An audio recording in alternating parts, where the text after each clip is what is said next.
So, what if I told you one of the most incredible corporate turnarounds in history had nothing to do with profits or mergers or cutting costs, but instead came from focusing on just one thing that seemed completely unrelated? Today, we're going to dive into the amazing story of the Alcoa effect. $27 billion. Just let that number sink in for a second. This isn't just some random figure. It's the market value the aluminum giant Alcoa reached after a radical transformation. And it all happened over a 12-year journey that, believe it or not, started with a goal that had absolutely nothing to do with making money. It was something nobody saw coming. All right, so how on earth did they pull this off? What was the revolutionary secret, the secret sauce behind all this growth? I promise you, the answer is not what you think. So let's go back in time. Picture this. It's 1987. A new CEO, a guy named Paul O'Neill, takes over at Alcoa. He's about to give his very first speech to investors. The room is packed, Wall Street is buzzing, everyone's on the edge of their seat waiting to hear the master plan. O'Neill walks up to the podium. The very first words out of his mouth to this room full of anxious, money-focused investors: "I want to talk about worker safety." I mean, you could have heard a pin drop. Seriously. These folks were expecting to hear about profits, dividends, the usual stuff. And instead, this new CEO starts talking about safety rules. Wall Street was just baffled. This was not the growth strategy they were hoping for. So this sounds kind of crazy, right? How does focusing on safety lead to billions? Well, it all boiled down to one simple but absolutely brilliant method he created. He called it the 24-hour rule. And this rule was, well, it was bold. Here's how it worked. If any injury happened anywhere in the company, worldwide, I'm talking even a sprained ankle, the head of that unit had to report it directly to the CEO himself. And they had to do it within 24 hours. And not just report it, but also include a plan for making sure it never ever happened again. Now, this rule completely flipped the script on how things worked. Suddenly, a small accident wasn't a small accident anymore. It was a major event that got the CEO's personal attention. This forced everyone from the top down to dig deep and figure out why it happened, not just slap a bandage on it. It kicked off this relentless, constant cycle of improvement. Okay, I get it. You're probably thinking, great, the reporting injuries. So what? How does that turn into billions of dollars? Right? That's the big question. Well, let's connect those dots.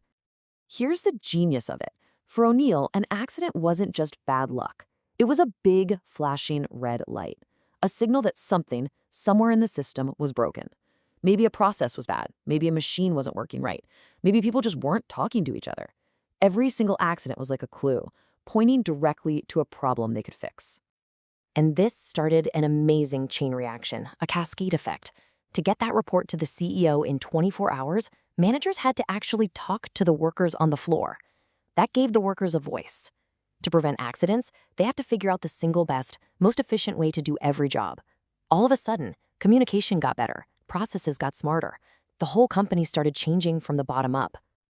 And that's the secret right there. See, they weren't really just chasing safety. By aiming for 0 injuries, they were basically forced to perfect everything else. They cut waste, they made workflows smoother, they improved quality. Safety was the Trojan horse that smuggled in total operational excellence. And did it work? Oh yeah, it worked. The results were just incredible. The number of accidents that caused someone to miss a day of work, it dropped by almost 90%.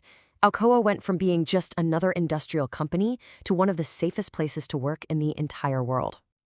But what about those investors, right? The ones who were so confused at the beginning? Well, the financial numbers tell that part of the story, and they are just as mind-blowing. The company's profits and value didn't just go up, they went through the roof.